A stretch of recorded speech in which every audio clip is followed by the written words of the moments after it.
Welcome everyone. Good morning. I'm going to do an early morning market analysis to cover what I'm seeing going on this morning. We're going to start out today with triple Qs as I go along. If you guys find some value in the content that I'm putting out, help encourage me to continue to do so and leave me a thumbs up. I do appreciate that. Guys, we're going to start out with triple Q today, tech sector. So here's the downtrend line. I'm looking at an hourly chart right now. And you know, we've had a correction basically. But we've started a downtrend, and I've got it marked out. Each tag of that was resistance, circled there in green, and you can see right now we gapped up, and we opened right at that downtrend line this morning. So I was looking for that to reject there, or reject very soon if it's not, if it's not going to reject, it didn't obviously reject right at the downtrend resistance right there. We popped up. We have an hourly close above that, so if we don't sell off and reject soon, then we're probably going to want to consider this a breakout, this whole thing. And likely we are done with the downtrend that we've started. So that's what I'm watching for right now. I'm not really short triple Qs. I did take a shot at it early this morning on the open, looking for a rejection. When I noticed that it wasn't rejecting, I just covered that short trade and no longer short the triple Qs. Again, I've been talking about how I'm looking for a back test of this resistance line, and that's where I would be looking to short.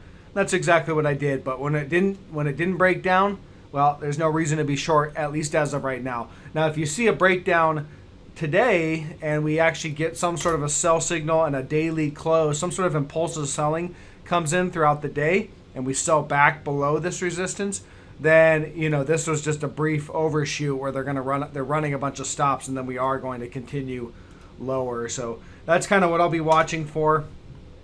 And same on the SPY. You can see SPY had a short downtrend line here on this kind of correction action. SPY from the highs to the lows fell about 6%, so not really a full-on correction, but that's kind of what we've been seeing pretty much all throughout the year. These pullbacks are about anywhere from 3 to 6%. And so, perhaps we have another one. So you have this downtrend line, and we gapped up, and we're above it. So, in the short term, that's bullish. The other thing that I talked about over the last few weeks is the fact that we weren't breaking down from this red trend line right here. And that's that big, longer-term trend line that we've been holding above all this year, really going back to going back to 2009 lows on the weekly chart all the way back here. And there it is. I've got it marked out. And you can see that we basically have been, really just trading above that support line or that trend line throughout the year. And we weren't able to break that on the daily chart either. So until that breaks, I'm not going to be longer term. It's hard to get bearish in a big way until you see some of these technical levels of support break. So that's a key thing to watch for. If you see it, then we'll start to analyze that as it comes. Okay, let's look at gold, because gold and gold miners, I think, from my perspective, seem to be some of the best long trades right now. Again, you have to realize that gold and the gold miners have been selling off, some of them down 50% or so from their highs. So definitely there's been a good correction. And again, in this trading style, you look to buy low and sell high, or look to short high and cover low. But gold here, this is gold bullion. We're above this 1780. We're still we're going to contend with 1800 likely. I think there's probably going to be a small pullback before we break the 1800, but it's hard to say. That's really a micro call, and it's hard to be accurate on the little micro calls. But still looks good from my perspective. Rolling out to the longer time frame, you can see this uptrend line, and we're still holding that trend.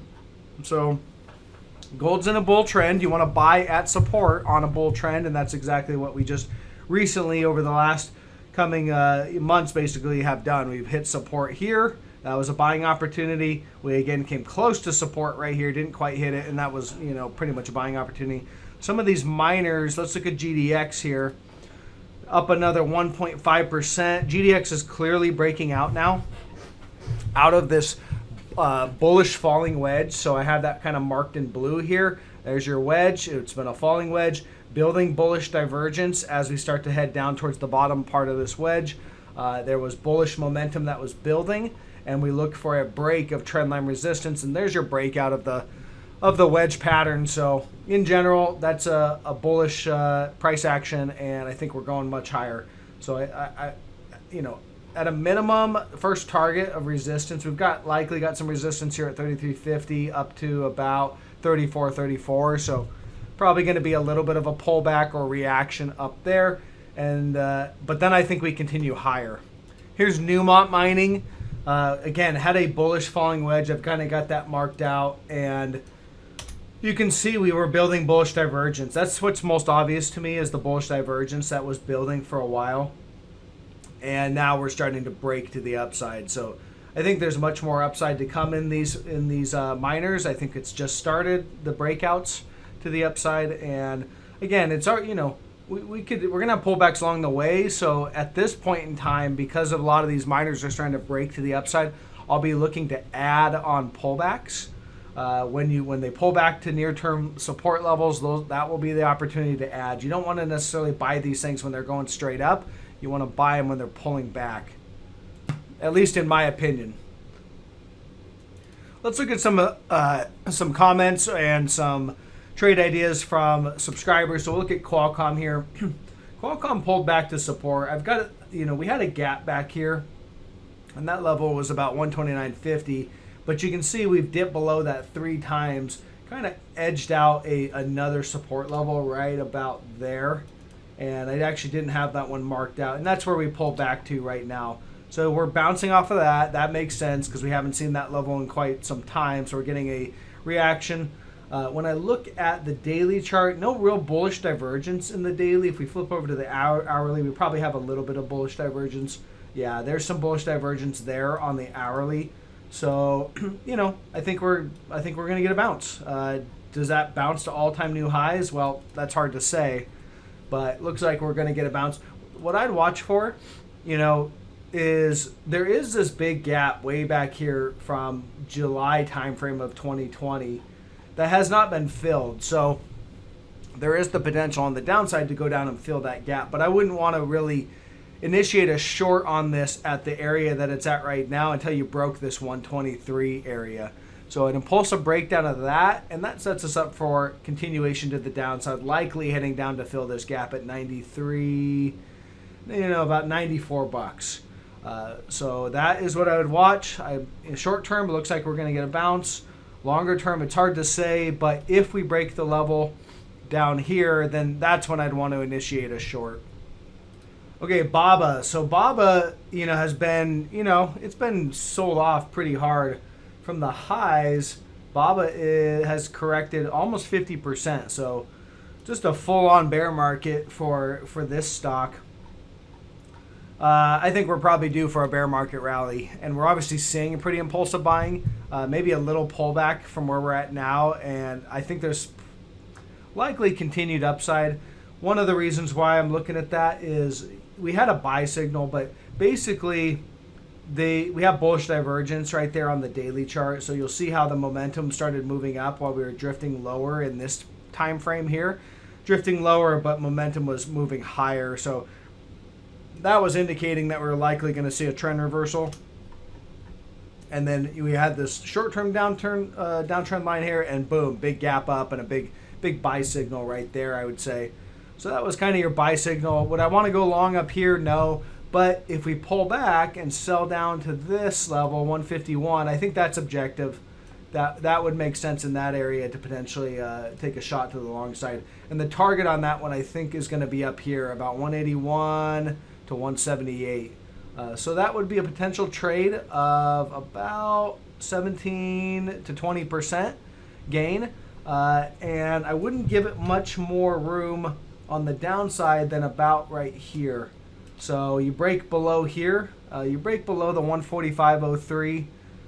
Anything besides just a marginal close below that level, and I'd likely stop out. And that would be a potential loss of about, we'll call it 4.5–5%.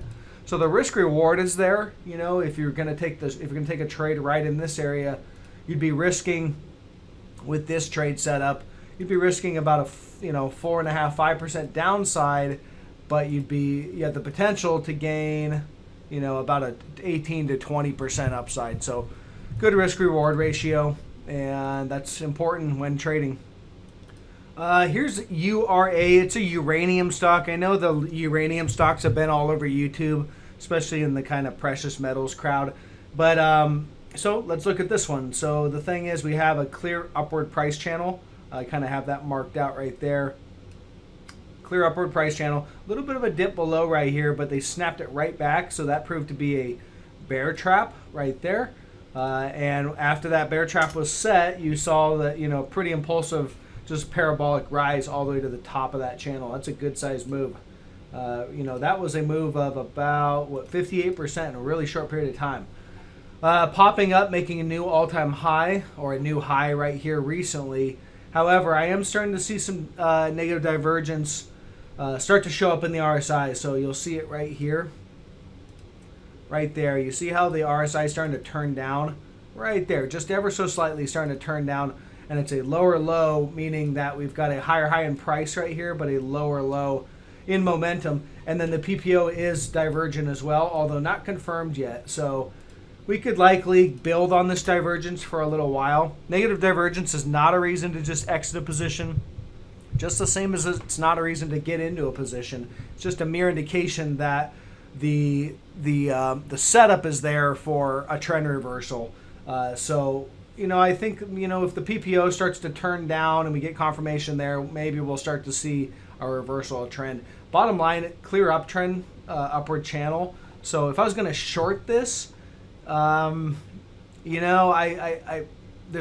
want to short it till I got a break of this lower trend down here. That's a ways down there, so that's a 22% drop, and maybe then you'd initiate a short depending on what you got. So I could see with the negative divergence building, maybe what this is going to do, maybe another thrust higher, set that negative divergence in the PPO, and then move down to the bottom of the channel while still keeping an upward price channel. I'd be more interested in this one in going long at support, given the nature of the commodities trade, as well as the fact that it's in a clear upward price channel. It's got negative divergence starting to show up at the top, but that tells me that it's just likely going to pull back to the bottom of the channel. And that could play out in a sideways action like that.